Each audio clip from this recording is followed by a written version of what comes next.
नमस्कार मित्रों, एक कहावत बहुत प्रसिद्ध है कि मनुष्य जो बोता है वही काटता है। यह बात हम सभी जानते हैं कि जो जैसा कर्म करता है उसे वैसा ही फल मिलता है, चाहे वह मनुष्य हो या फिर कोई अन्य प्राणी हो। गरुड़ पुराण के अनुसार जैसे जिसका कर्म होता है वैसे ही उसको जन्म मिलता है। कुछ कर्म तो ऐसे भी होते हैं जो मरने के बाद भी मनुष्य का पीछा नहीं छोड़ते, क्योंकि उसी आधार पर मनुष्य का अगला जन्म निर्धारित किया जाता है। दोस्तों, हमारे धर्म ग्रंथ गरुड़ पुराण में इन सभी कर्मों के बारे में विस्तार पूर्वक समझाया गया है। तो चलिए हम सभी यह समझने का प्रयास करते हैं कि गरुड़ पुराण के अनुसार कौन सा कर्म करने पर मनुष्य को किस प्राणी की योनि में जन्म मिलता है और उसे क्या दंड भोगना पड़ता है। लेकिन वीडियो में आगे बढ़ने से पहले हमारे इस YouTube चैनल आयुष भक्ति दर्पण को लाइक और सब्सक्राइब जरूर करें, क्योंकि इस तरह की वीडियो हम केवल आपके लिए ही तो लाते हैं। तो इतना तो आप हमारे लिए कर ही सकते हैं। तो अब चलिए आगे चलते हैं। पहला, अपने माता पिता को सताने वाले लोग। दोस्तों, हमारे शास्त्रों में माता पिता को भगवान से भी बड़ा बताया गया है और यह कहा भी जाता है कि ब्रह्मांड के ईश्वर श्री हरि है और धरती के भगवान माता पिता होते हैं। ऐसी स्थिति में जो व्यक्ति अपने माता पिता को प्रताड़ित करता है उसे जन्म तो मिल जाता है, लेकिन वह धरती पर पैदा होने से पहले गर्भ में ही मर जाता है। और यह सिर्फ एक बार नहीं होता, बल्कि यह कई बार होता है।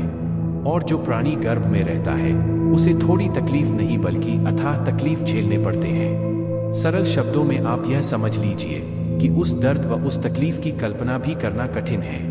इसलिए किसी भी मनुष्य को भूल से भी अपने माता पिता को नहीं सताना चाहिए। दूसरा, औरतों का शोषण करने वाले लोग। दोस्तों, हमारे शास्त्रों में स्त्रियों को देवी माना गया है।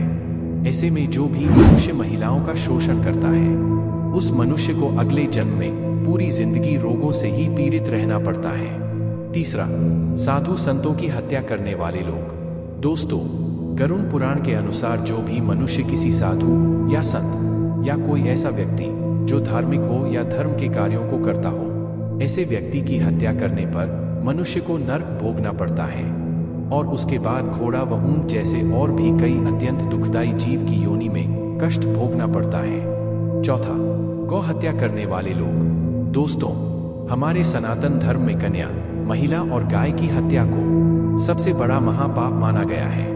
ऐसे लोगों को अगले जन्म में चंडाल योनि प्राप्त होती है और उन्हें महानर्क में भेज दिया जाता है, जिससे उन्हें नर्क में बहुत प्रताड़ित किया जाता है। फिर उन्हें मृत्यु लोक में भेज दिया जाता है और उन्हें कई जन्मों तक मोक्ष नहीं प्राप्त होता है।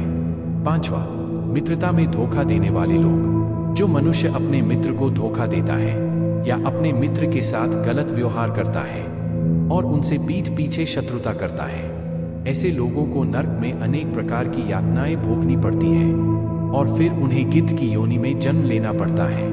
और हाँ, हम आपकी जानकारी के लिए बता दें कि नर्क में जो यातनाएं मिलती हैं वह 1 या 10 या 100 वर्षों तक ही सीमित नहीं रहती, बल्कि वह यातनाएं युगों युगों तक या कल्पों तक भोगनी पड़ती हैं और वह समय इतना दुखदायी होता है कि उसका वर्णन कर पाना संभव ही नहीं है। तो इस प्रकार के कुछ कर्म हैं जिसे करने पर मनुष्य की यह दुर्दशा होती है।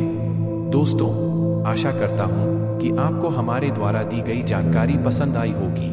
दोस्तों, अगर आपको हमारे द्वारा दी गई जानकारी पसंद आई तो आप हमारे इस YouTube चैनल आयुष भक्ति दर्पण को लाइक, सब्सक्राइब, कमेंट और शेयर भी जरूर कीजिए और कमेंट बॉक्स में जय श्री नारायण जरूर लिखें। तो आज के लिए बस इतना ही। अब आगे मिलते हैं किसी नई वीडियो में किसी नई जानकारी के साथ। धन्यवाद।